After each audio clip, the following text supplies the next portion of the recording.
We're back. Confirmed. You'll see. I feel like starting with that. Is this not a podcast? No, this is a full episode. This is a There full are episode. visuals. Uh-oh. Everyone put on pants. Emojis. Enjoy these visuals. This is our 100,000 subscriber special Q&A video. So we can pretty much we can tie in anything. Do you guys remember when for 1,000 we just drew our anime girlfriends? We should So we could do whatever. We could draw our anime families. Oh, and it's the mom wearing like a pink dress and she has a brown ponytail. That's what anime moms drawing our like. moms as anime girls. Oh, I would love to draw my mom as an anime. No. My mom would hate that so much. Yeah, my mom would not I'll be print it thrilled. out We for gotta her. do it. Oh, we'll do that. Speaking of moms, Jack's mom left us a question for our 100,000 kabillion follower She said, Nick, why Q&A haven't you come over? special. Aw, She did. it's a But Q&A. I didn't even realize at first it was my mom who left this comment, even though her YouTube account is literally her full ass name. Can we start with that question? Jack, let's kick it off. We asked you guys if you had any questions for us for this special. Jack's mom replied. Other The only people. one who replied. Other It's people not one replied. person. We have 100,000 subscribers, but my mom is the only one who participates in the community posts. So we asked on the YouTube community post and on Twitter for you guys to give us some Qs, and we'll give you some As, and we'll start it off with a Q from my M, and my mom asks, "Congratulations," which, well, okay, that she didn't ask that. That part's not a question. That's the first part. But she clarifies because she says, "Congratulations." Then, question, how proud are all your parents? And then thinking emoji, star eye emoji, happy hands emoji. Well, I can tell you that my mom is very proud of me. Aw, that's nice. She answered her own question, which was her intention. But she is very proud of me. I know she's very proud of me. I can't wait to see her. Actually, by the time you're seeing this, I will have already seen her. So hi, Mom. Wait, but my dad says first. That's true. Every video, yeah, he does. Oh. JT was our first subscriber, our first commenter. He was the first. Okay, now that that's out of our systems, we can get started with the real Okay, questions. real questions. Here we go. A couple different people asked this. HToast_art on Twitter. Thank you. He asked, what are some character design tropes that you hate? And then somebody else on Twitter asked, what are some of your favorite elements and traits that you use in your own characters or other people's characters? Obviously, yeah. Shoes are shoes. definitely like my number one. Like I Put love that clip in. Jane loves them pointy nice shoes. pointy shoe is like my favorite thing in the world. Big Yeah, eyebrows. Jane really likes feet. Everyone I might don't know like that. feet. She It's the loves Jane shoes. does It's like all feet. about the I can shoes. confirm Jane likes feet. Pointy shoes. Spiky hair. Big eyebrows. Big sword. Oh my god, I love big swords. Oh, someone's gonna take that and make that really crazy. I mean, do you want? That's literally just Feet. Cloud. It's just Cloud. Feet and big swords. Uh-oh. And Aatrox. And demons. Okay. Imps. Imps. But my least favorite character tropes, we can all say, we're all gonna say it, but like the old man with like the really big nose. You like, know what? Looney Tunes, like Elmer Fudd character is like my least favorite design. I love that. See, that's cute. I appreciate that you like that. 'cause And I really appreciate that you don't it. like it. Yeah. I got a good Elmer Fudd clip. The first thing that came to mind from tropes I hate is the like sexy adult woman wearing doll little girl clothes and she has pigtails. I hate that. That has deeper issues. Anything that's kind of like lolly, Yeah. I do not like. I don't like Yeah. minions who are wearing thongs. I hate that. That's it. I That like that. cannot be established as a design trope. Wait, 100,000 Banana. subscriber special. We draw ourselves as minions? Draw ourselves as minions. Okay, I'll do that. Oh, we should do that. Comment if we should do that. We're gonna do it either way, but just tell us if you want it. I would love. Okay. Wait, so Claire, what are some of your favorite tropes? So I think it's because I played so much Final Fantasy when I was little, but I really like bright clashing patterns, like a lot of ornate patterns, bright patterns layered on top of each other. I really like over-the-top proportions. So if it's like a little dude with a giant axe or something, I like that. Exaggerated anatomy. Probably anything with feathers, like, my Blackwing deck, I'll probably go for. Just honestly. Oh, hell yeah. Like Hal in Howl's Moving Castle, and he's like half bird beast. I think that's really cool. Ooh. And maybe moody eyes are the last thing I really like as a general trope. Character design tropes I love. Mohawks, obviously. Heroes Collide. Is that a trope? Well, I guess it's as much a trope as anything else we've said. Yeah, like, I guess it's not a trope, but it's a physical These trait. are traits. Yeah, we're talking Yeah, It's a we are trait, going. yeah. We I are like going tropes. more traits. I like tropes associated with Mohawks, though. Punks, Rebellious. rebels, all that kind of stuff. Okay. I like visors. Pretty much any kind of mask or visor. Don't have to draw the face that way. Yeah, don't have to draw the face. I especially like visors that give more or less eyes than humans are supposed to have. One eye, I really love that. I love big, long arms and short legs. I like gorilla proportions, or like Mr. Incredible. And gold. I like gold. I love gold. Would you say you love gold? I might say that I love gold. Design tropes that I hate. I hate when all of the characters in a world all are like have the exact same body types, like a Marvel comic from like the 80s, where like all the dudes are just have like this one default body, all the women have this one like default body, and then all of their outfits are exactly the same but with like a few extra adornments. I hate that. Like Hanna-Barbera-esque. Like, or was He-Man Hanna-Barbera? I actually don't remember. I don't think But He-Man's He-Man- yeah, but I hate He-Man. Which brings me to my second trope. I hate barbarians. Like that whole like wearing like just like either super ripped dudes, like impossibly ripped dudes, and then like really busty chicks with fat asses and big legs. And then they're like not wearing anything, and like the character design is just like they have a headband and long hair. Oh, and a loincloth. And a loincloth, and then just like this like Conan the Barbarian is like my least favorite thing in the world. I think Nick pointed that out. He was just like, I hate Conan the Barbarian. I was like, yeah, I think that's my least favorite character I can think of.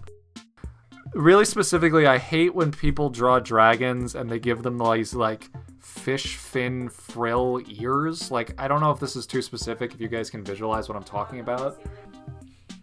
All right. That's it. That's my list. My turn. Okay. So I'm actually looking at my portfolio right now to see what the common threads are. I should have done that. But that's a good idea. Some of my favorite things are anything that's like an organic shape. So I'm here for the swirlies. I'm here for the swoopies. I'm here for the frillies. If I have an opportunity to draw a ribbon or to add like a curly cue to someone's hair, I'm gonna do it. Okay, that's fair. And I also, this kind of goes along with it, I really like drawing like eyelashes. I also really like drawing dot eyes. So that's the duality of Ailish. That's hard to get that both in I there. understand. Stuff that I don't like, I'm not super easily bothered by stylistic choices usually. But stuff like snot. But you love Snot Girl. Do you like Snot Girl? I do like Snot Girl a lot. And I'm gonna say that she has more swoopies than Snot, so I prioritize the swoopies and like the organic shapes in that comic character. But no, I'm talking about like snot bubbles, Ugh. Yeah, that's like Cub Chew, I guess. Yeah, I fuck don't Cubchoo. Cubchoo's so close to being cute, and like I can appreciate the idea, but I have a thing with snot and spit, and I just am not about that. Like, no. That grossed me out. And I love feet, apparently. I love hawking a loogie on my toes. We just lost 999,000. I can't count. We only have negative subscribers now. I like when things are blocky. I don't really like doing the circle game. Mostly, the character trope that I go to the most is like I just make every character I have like a fashionista, like she knows that she's hot, but it's like in a cool way. It's not in like a Widowmaker misfortune kind of way. Big hands I like, and maybe getting rid of as many limbs as possible. Maybe just legs. Maybe they don't have eyes. Maybe they don't have a face. I don't know. And then little guys on top of that. It's like Guys, of course. Just picture phalanx. That's a little guy. There you go. Things I don't like. I hate misfortune. I do not like the busty seductress archetype. I think that we can maybe move away from that now. I think that we can represent women in a different way. I hate the buff, like, fucking jock guy. It's like the Conan the Barbarian thing. Like, let's cool it with, like, the super exaggerated, like, buff guys. Like, they've had their time. Like the really huge shoulders and itty bitty feet, itty bitty waist. And, yeah. You know what I'm realizing? What you're describing, or I guess what I just described, is pretty much the exact opposite of a little guy. That's why Wow, you hate him. yeah, it's a big guy. He's a big guy. And anti-evil. And it's not being big. You know, the subjectivists know what I'm talking about. So following kind of the same pattern, what is your favorite and least favorite part of the drawing process? My favorite part, It's so obvious, right? sketching. Mm-hmm. I love figuring out the pose and the proportions and the sketching and all that fun stuff, the research. I think my least favorite process is maybe finalizing things, or see, I don't want to say painting because I like painting if I'm knowing that I'm gonna paint, but if I have to take a sketch that I already like and then amp it up, it's like, but it's so nice as it is. So I don't know if, like, I'm looking at my work right now, like, my work is pretty loose and sketchy, and, like, I like it that way, and that's how I want it to look finalized. So I guess my least favorite part is outlining, because I feel like that absolutely kills the fun and, like, looseness of a sketch. And backgrounds. Oh, backgrounds. Poor backgrounds. Like, I just don't do them right now. I definitely am gonna find a way to do them to my liking, but boy, oh boy, there is no environment. I'll draw like a little bit of the ground, and like that's about it. I love that when it's just a little bit of a suggestion. That's my way of doing a background. It's like, Yeah. That's enough. You know where they are. Sometimes it works. A little bit of grass, a little bit of maybe a rock.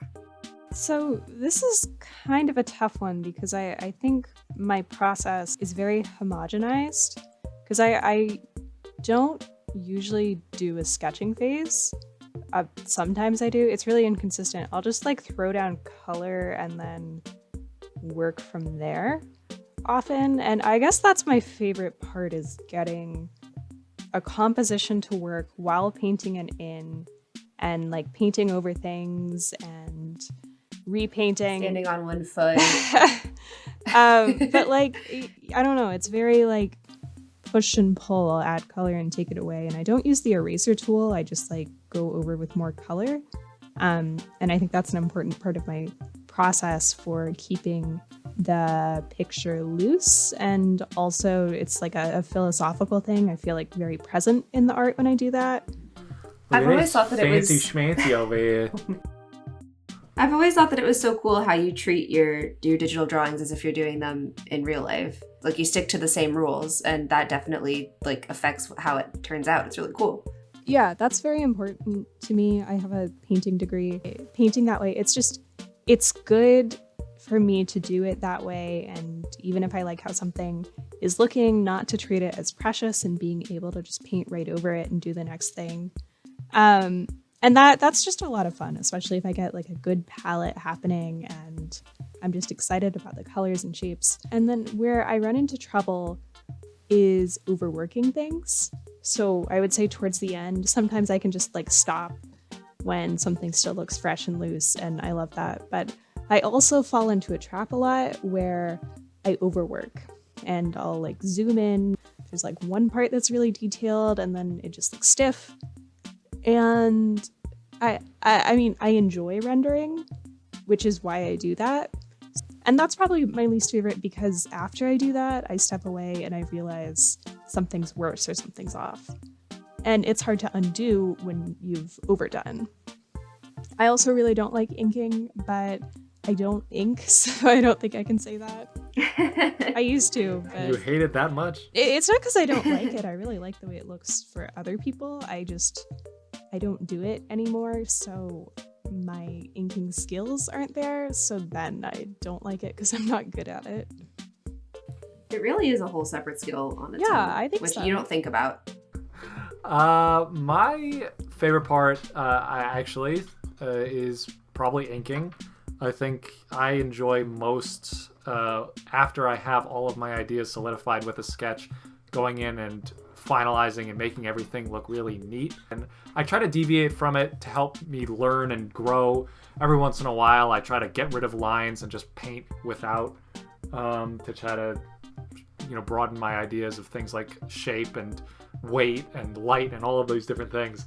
But for me, my favorite thing to do, and it's always has been, is inking, the final line work. And it's because when I first started drawing, I only ever worked traditionally, and I really never used color. I pretty much always just used a pen and pencil, and I would do an underdrawing in pencil, and then I'd go over it with pen, and then I'd erase the underdrawing.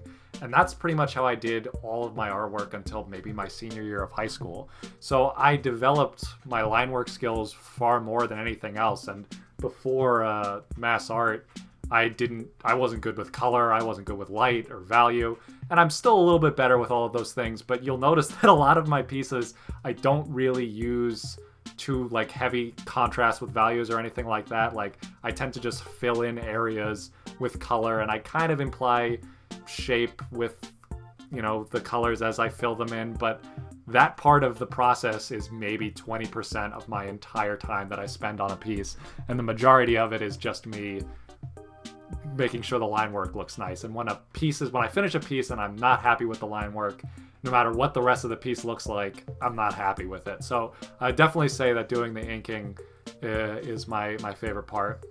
And I have a couple of least favorite parts, and they vary, but Jane said backgrounds, and I would have to agree with that too. I never use backgrounds.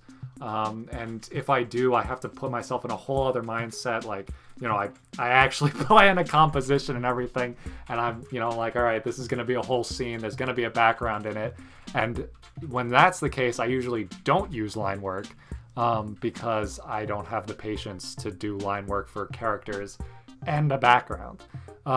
So I would say probably that is my least favorite part. Just adding something other than characters is not something I enjoy doing with my pieces. I had all of these things in my head when I was younger where I was like, these are things you have to do if you want to be a good artist, and I thought that doing backgrounds was one of them.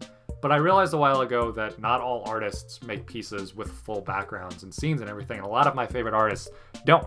They utilize the page and the composition of their canvas in such a way that they don't need to add a background. They can just have a really interesting dynamic character, and then maybe like one or two shapes in the background to kind of flesh out the composition to make it an engaging piece when you're looking at it. But you don't need that kind of thing, and that's sort of what I'm working with, is finding ways to make my pieces interesting on their own without having to force myself to do a background or an environment. It's really.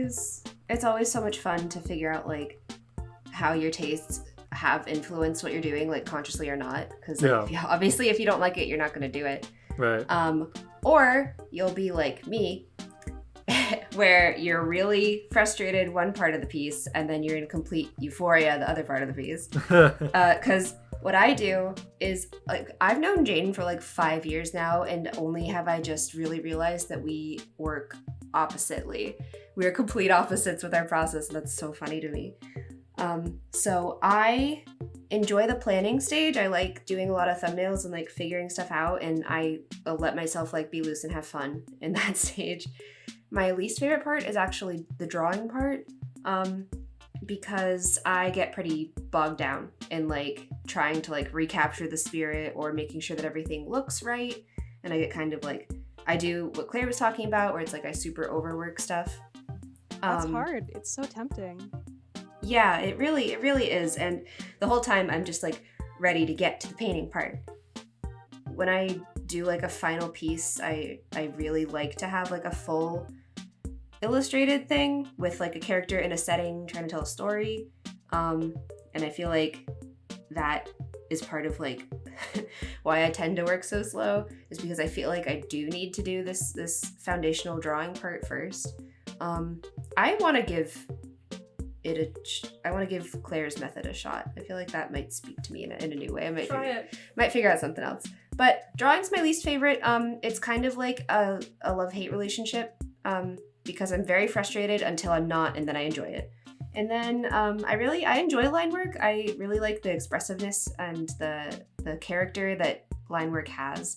But I don't always go for it. Depends on how I'm feeling. With like the type of line work I do, because sometimes I love a really thin line and sometimes I love a really like juicy line.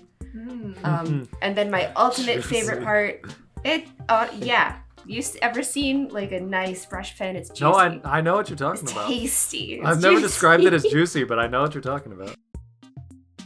And my most favorite part is painting, when I can finally be like, do color, do lighting, do values, do rendering. Those are all things that I love, that I don't do enough because I don't get past the drawing stage first. And then my favorite part is like, my ultimate favorite part, like the most satisfying part, is putting like the little highlights or like changing the outline color to like a rim light situation. I like that too. That kind of stuff. That's my love-hate relationship with creating a piece of artwork. So I think my favorite part is one of my favorite parts for sure is like blocking in the composition and figuring out, like, I guess thumbnailing the composition. I've been doing that a lot in my personal work, and figuring out how they can fill the frame in an interesting way has been really fun. And then I also like blocking in color. Lately I haven't been working with line, which is making me enjoy drawing a lot more, and it's a lot faster and cleaner, because I don't have a very steady hand, so I've always had trouble with line work. But I like the way a thick outline looks, so that kind of tears me back and forth. And then my absolute least favorite part is like adding detail. I hate adding detail. I didn't know people like you guys existed. Simplicity. I really don't like adding detail, and I don't really like that means like shadow or value or light. If I've been doing light lately, it's mostly just an overlay of like one color on something, or something simple like that. Yeah, and that's pretty much my dealio. Okay, so that was enough art, right? We don't gotta talk about that anymore. Let's get to the gossip. Yeah, fuck Where's art. all this like juicy like Where's the tea? housewives of subjectively? Nick is real. You ready? Fucking tea. Here's the tea. Is Nick real? I think I can Spill. BB I the think I Gamer can answer this question. 01 on Twitter has His feet are real. Ah! Well, they're more than real. Oh, they're real. Okay, baby. Dick's real. Probably. At least his feet are. Nugs and Butts on Twitter wanted to know, in a full-on fight, melee weapons allowed, which of the cast would emerge victorious? I've always wanted to get in a fight. I've never. Jane and I have been saying this We since our have to freshman year of fight. college We that have we were to gonna fight get in each a fight. We have to get in a fight. So interesting. Well, I mean, me and my brother didn't have a great relationship growing up just because we were twins, and we would just fight because that's what it was like as twins, I guess. But I want to be in a real fight. That's just like, he pulls my hair and I punch him That's in so the face. interesting. I have always wanted to punch someone. I have a lot of pent-up anxiety and fear. Yeah, it's like, I want to just like get that So out. Like, I've always wanted a good, like someone who deserves it. a subjectively brawl. Subjectively brawl. I'll do it. We literally just Oh, fight God. each other. Can I? Yeah, I don't think I would win, but I think I'd maybe get like third. I'm tall, but Who do you Jack's the think would tallest. I have a lot of Victory Royales under my belt, so that's true. That's okay. If me and Jack teamed up, then I think we could win. You can't Wait a team minute, you up. can't do If we that. No, you Mid-fight. can't team up. Okay, no, we're I- teaming up. I, No, we're I would teaming up. not. Okay, I don't okay. think I could Tell us in the fight. comments That who was you bad. think I would would die. win. Who do you Wait, think would win? Yo, who do you think wait. I would think win in Claire a would fight? win. Yeah. I Yeah. think Claire would be the most. Claire's willing to probably kill. the She's most scrappy. methodical. Mm-hmm. Would think it through first. Mm-hmm. And execute it with shinobi-like precision. I'd kill her She'd definitely first. stab me in the back. I would win. We're not talking about weapons. But I want to know. Can I piggyback off this question? What kind of weapons would everyone have? Yeah, let's see. I want a just big real hammer. fast. I have poison needles. Like Kabuto. Ooh. Also, I can summon a dragon. Wait a minute, I want that. I can't stop thinking about like a ball and chain, like a mace thing. So I guess I have to Okay, go with a that. mace is not on a chain. You're thinking of a flail. Okay, brass knuckles. Next question. Or next person. I decided between dual swords or just one big Dual sword. swords. Yeah, Nick, what would you have for a weapon? I am a Cancer, so I would have one crab. Wait a arm minute. and my other arm. I would have 2 jugs of water. Alright, what's the next question? Perry Porkchop wants to know, how funny do you guys think you are? We're fucking. And after that, they say, that sounded like a threat, but I meant it as a genuine question. How funny do you think you guys? We're really fucking funny. We're really funny. We talk about the most fucking obscure things.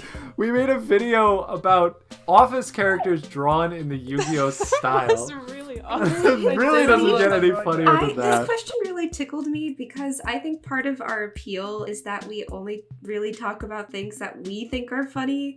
I think we're very genuine, but it's really up to you to decide if our genuineness is funny or not. I can say without a doubt that we're really quite funny.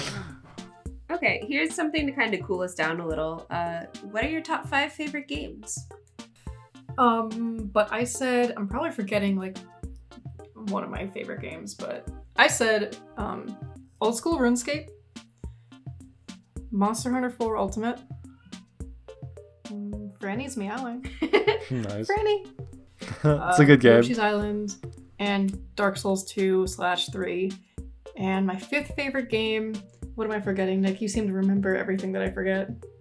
Do any of us have the guts to say League of Legends? Because we play that almost every I'm not single gonna say League of Legends. League of Legends. If all of you guys put it in your 5th slot, then I'll put it in If my League 5th of slot. Legends was designed to my particular taste in visual, it would probably be my favorite game because it's so fun. Well, no, not my favorite absolute game, but one of my favorite games because it's a lot of fun to Yeah, play. it's the gameplay.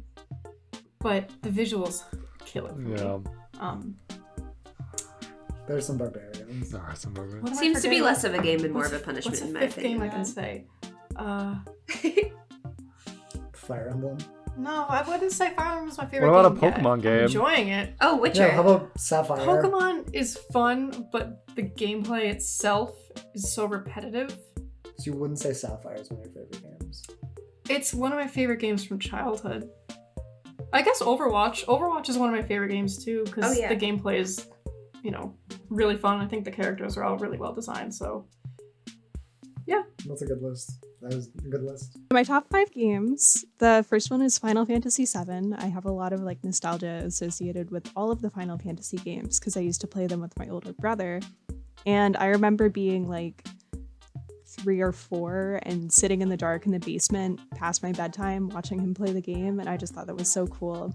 And then also Final Fantasy XIV, the MMO, because I played that a lot and I met a lot of people who I still talk to through it. So just for that socializing opportunity, it's also a really good game. But so it's on the list. And then a really bad game I really enjoy is Digimon World 4. Oh my god. That's good. That's good. We gotta play it. We gotta beat remember- that. We have to beat that. We before do have to die. beat it. So I also had it when I was a kid, and I played with my sister, and we're just so bad at it. It's so hard. It's not for children. It really isn't. It's not for feel like 22-year-olds either. It's not for me. I also like Pokemon Gold, the original. I play it on Virtual Console now. A lot of these are nostalgia associated, I guess, but things I liked as a kid that I still enjoy today. It's kind of the same thing as Digimon World 4, but for Pokemon, where it's really hard for no reason, and there's so many mechanics that are so unforgiving, because Game Freak at the time wasn't like a big studio. They had a limited team. And it's just like, I love the weird old sprites. It feels like such an accomplishment when your little weak team gets through the Elite Four. I'm actually trying to soft reset for a shiny Ho-Oh right now.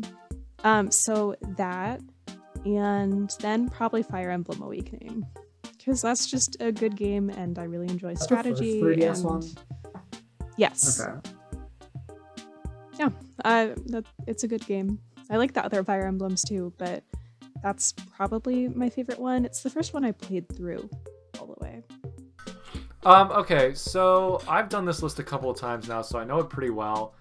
Team Fortress 2, one of my favorite games of all time. Super inspirational for me, for my artwork. Played it way too much when I was a kid, and I still play it now.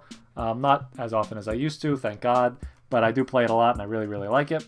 Skyrim, not a game that I still play, but a game that I was obsessed with for a really long time, and kind of introduced me to a whole new type of genre of games.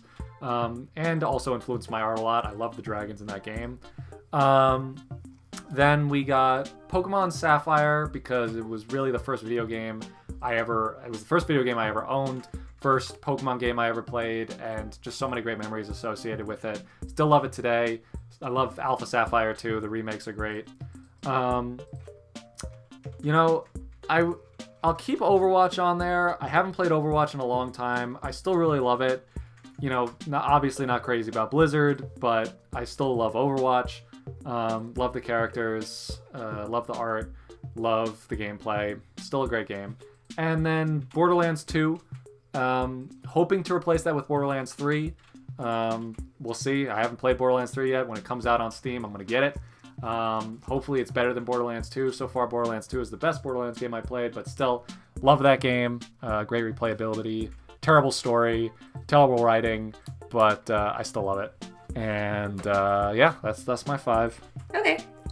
Mine are also pretty, they're either like nostalgia based, or they're like, one of them is a game that I actually didn't play at all. I watched my friend play it because I was too afraid to play it.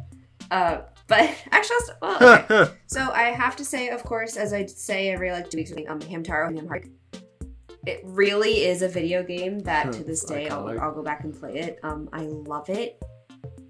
That's a really good choice. It's a really like adorable, cute world, with little. They're barely puzzles, but it's just a very interactive, super cute adventure game, and I still love it. It's cute and it was fun.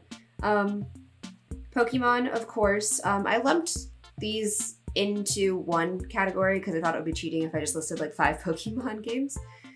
But I said that Pokemon Crystal, Moon, and Alpha Sapphire were like my ultimate favorites.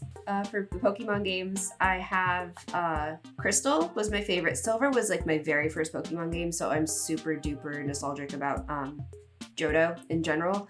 But Crystal, you could play as a girl, and the cartridge was sparkly and blue, so like, what is there not to love? It was super cool being a girl in a Pokemon game as a kid. And then Moon is just like my most recent favorite.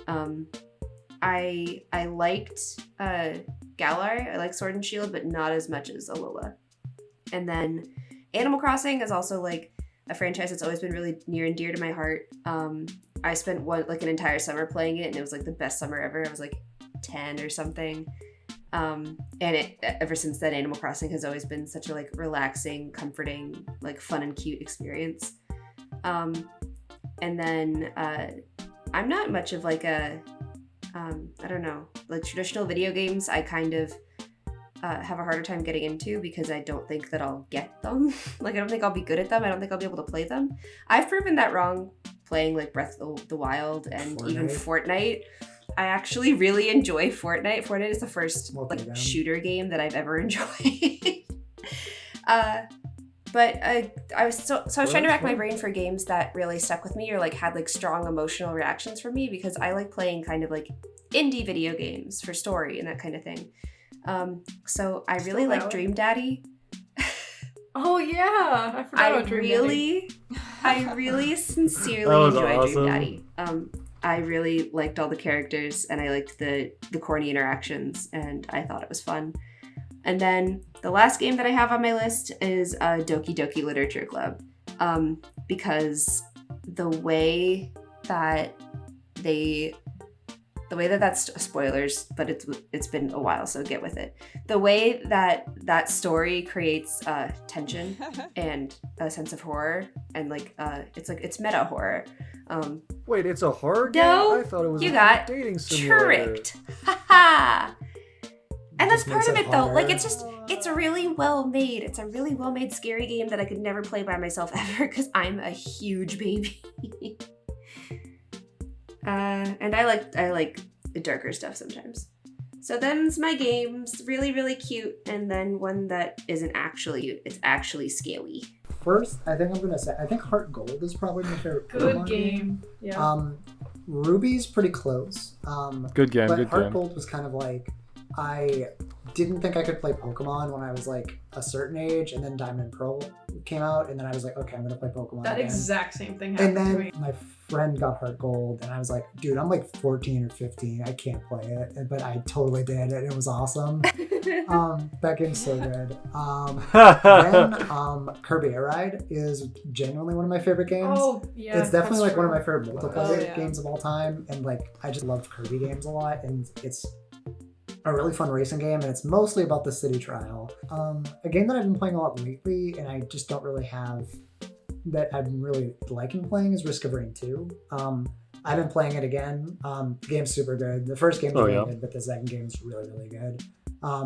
Really good translation of 3D. I love the designs. I love that everything's really ambiguous and like every character has a mask or might be a robot but might not be, and like they're really cool. And the game's really fun to play. Kirby 64, I think, the Crystal Shards is also one of my favorite games. Mega Man X, great game. Love that game. Oh, yes. I have a fantastic memory of playing that with my bro. Okay, and one last question is someone on YouTube asked, for any budding artists who are struggling with motivation or feeling disappointed with their works, what would you give them as advice so their passion doesn't This is disappear? an important question. Mm-hmm. Try a bunch of different. It's so generic, but try a bunch of different ways to draw something. We were talking about it earlier, doing the artistic process in different steps, like how Claire starts with like the underdrawing, painting first, and then builds. Whereas like, you know, I guess I start with the drawing first and then I do the color and underpainting later. Try things out of order. Draw things you wouldn't normally draw, and that would definitely like get your brain either realizing like, oh, I hate drawing this, or oh, I really like drawing this. For me personally, I tend to get in a more comfortable space working if it's either really late at night and I get like a 10-minute moment of quiet where I can finally just stop thinking and like my brain is tired enough that I could just draw what I want to and not have to like worry so much about it. Yeah, try to find that way you can open up your, so cheesy, but your subconscious mind, because that's like where all the stuff you really want to do is. Yeah, I mean, I honestly, I feel like this a lot. I do feel disappointed in myself sometimes. But I think the best thing to do when that happens is to know that it's okay to take a break. That too. It's okay. I mean, if you're in art school or something like that, it's harder, of course. You have deadlines to meet and things like that. But taking breaks and step back, like when you're really beating yourself up, calling it a night and going to sleep and waking up the next morning, helps tremendously sometimes if that's an option that you Yeah, have. being rested and eating enough and Yeah, hydrating. I would say that Yeah. that should always be an option. You know, I think that for me, especially, art is less technical and more social and, you know, emotional, and it so much depends on how you take care of yourself and the people that you surround yourself with. And this is coming from a very antisocial person, but I think that the reason I've been able to really be successful as an artist is because of the people that I've surrounded myself with, and and the way I take care of myself. And I think that that's something that people often don't feel is important enough. And Yeah, I there's think that starving artist trope. Like Yeah, artists have to be yeah. long suffering to find their creative genius, and it doesn't have to be that way. Yeah, I think that there are conscious decisions that, I mean, obviously everyone has different limitations, you know, either financially or with time restrictions. And if you just have enough time to sit down and reflect on yourself and learn enough about yourself to know, you know, like what Jane was saying, how it helps her to stay up late and that gives her better ideas. For me, the later I stay up, the stupider I get and the less productive I am. And, you know, if I don't get enough sleep, I'm not going to be productive. You know, if I don't eat a good breakfast in the morning, I'm not going to be productive. So being able to know your limits, know yourself emotionally, know yourself physically, and really be able to take the best care of yourself. And when you find yourself in those places, when you're losing your motivation and you feel like you don't have that same drive that you used to have anymore, that's when it's really important to have other people around you who can get you back up on your feet. You know, find friends who think the same things that you think are funny. Find friends who are interested in the same things as you. Find friends who have completely different interests than you, but find friends who are always there, who would be able to, you know, get you back on your feet. And that doesn't mean, you know, you talk to them and you say, hey, I feel like I suck at art right now. Can you make me better at art? Maybe it's, hey, do you want to play League of Legends right now? And then you play League of Legends, and that helps clear up your mind. Whatever it may be, you know, I think that that's a really important thing to have for everyone, not just artists.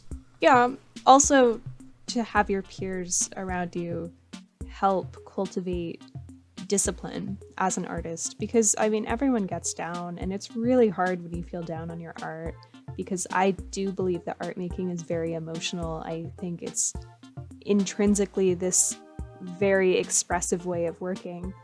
So even when it is hard and you don't feel like making art, you should just like push through it and, like Jane said, try other things, different modes of working. But I think it's also good every once in a while just to draw something really indulgent. Like, Yeah. Oh, absolutely.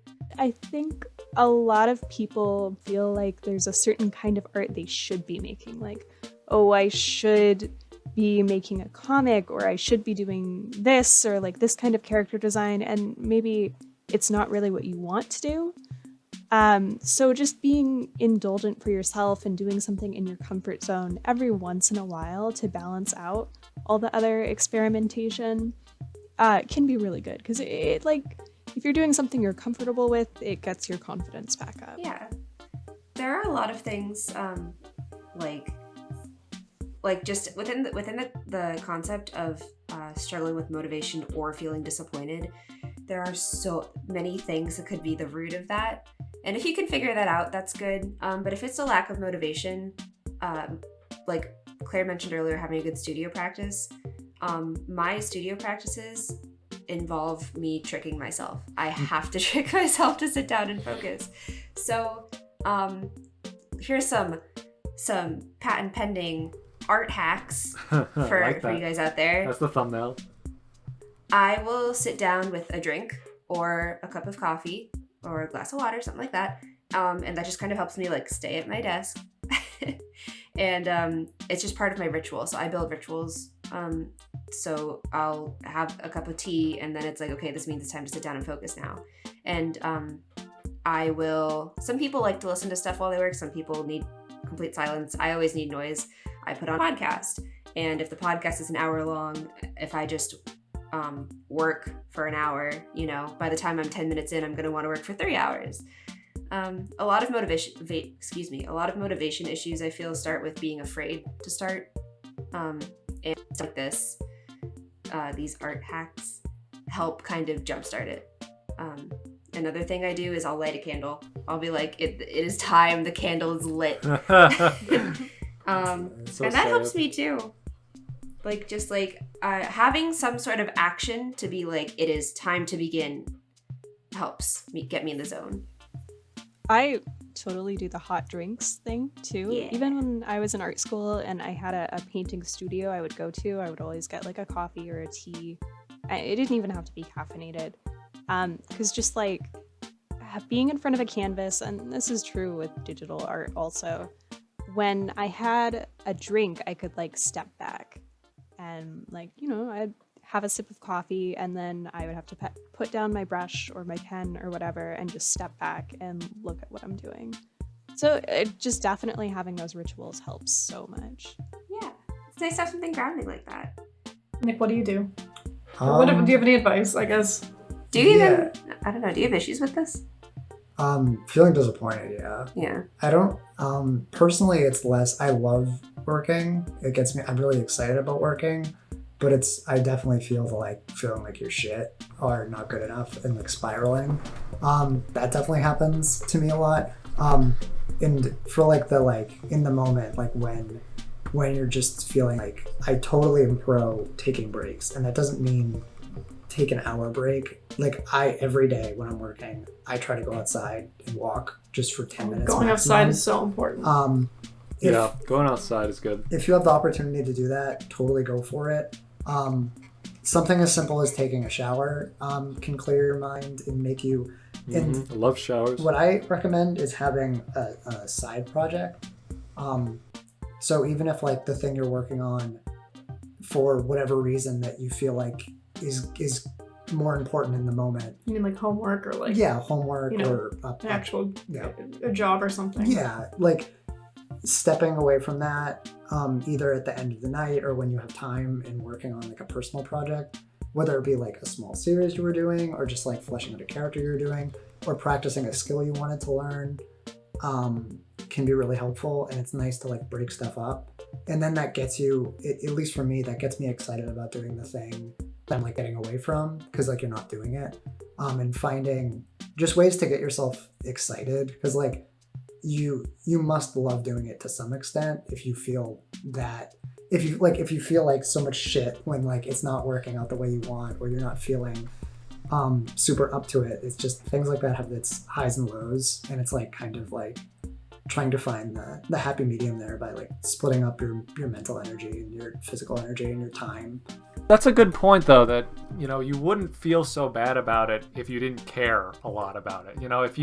When you find yourself in those lows and it feels really shitty, it's actually kind of a good thing to hold on to that feeling, because it's that part of you that really wants it to go well. It's that part of you that cares. It's the passion in you. So when you feel like you're not doing enough, you want to get out of that space, but don't feel like you have to shove those feelings away. I think that's an important thing for me to remember a lot of the times too, that when I feel these negative feelings, I just want them to go away. But these are all part of you. And I think that those negative feelings are the side of you that is really, really cares about whatever it is that you're doing. If it's a, schoolwork, job, any kind of art related issue, if you're feeling like, you're screwing up, that's you telling yourself, hey, this is something I really care about. So hold on to that. Don't feel like these are bad feelings that you're having and they need to go away, and you need to do the things to get them away as soon as possible. I think that every emotion that we have is important to kind of acknowledge and live in for a little while and learn more about ourselves in those emotions. Also, just remember the artists you look up to all started somewhere too. No one is just born as a totally talented, amazing, beautiful artist. Maybe you're not there yet, but everyone you look up to was also on that journey. They also probably still experience that. Yeah. You're gonna have highs and lows. Yeah, I don't know anyone who doesn't. There's a reason you care. Yeah, you don't have to be afraid that you'll lose your passion. You're not gonna lose your passion. As long as you don't stop, as long as you don't put down a pencil for forever, and I don't think that's gonna happen. You got this. It's okay to fail. You just have to get back up. Like Naruto. That was our last question, I think, for this Q&A session. Thank you guys so much for sending in all of your questions, and I'm sorry if we didn't get to yours. We can only pick Wait, so many. I have one more question. Do we have any sponsors or partners? Check out our sponsor, Inked Gaming. They do all kinds of high-quality TCG and PC gaming merchandise. A couple of us here at Subjectively play the Yu-Gi-Oh! TCG especially, but they also have stuff for Magic and the Pokemon trading card game. They And have Dungeons and hoodies. Dragons. Check them out with the link in the description and treat yourself to some nice stuff while you support Subjectively. And we do actually, before we close today, we have a question for you guys. So this was half of our 100,000 subscriber special. The other half will be a drawing game. And we're having trouble deciding what exactly that drawing game should be. We kind of made a tradition out of making anime girlfriends and Or boyfriends and so on. We're gonna But draw our anime mom. but we don't want to have to draw our anime moms. So give us ideas for what you would want to see in a drawing game. Like some of our older videos where we would each draw something, within a certain amount of time. Drawing ourselves as feet. Drawing ourselves as Toesies. feet. Oh, 5 of us. Okay, we're each a A toe toe. on the foot of Subjectively. Okay, so we need to top that idea. Top the toe Yeah, if you idea. don't top I the wanted idea, to we'll do magical girls. and We if draw you don't each top other the as idea- magical girls. I mean, that's cute and wholesome, but I think the foot idea is better. I mean, well, no one said the magical girls can move their feet. That's what the audience wants.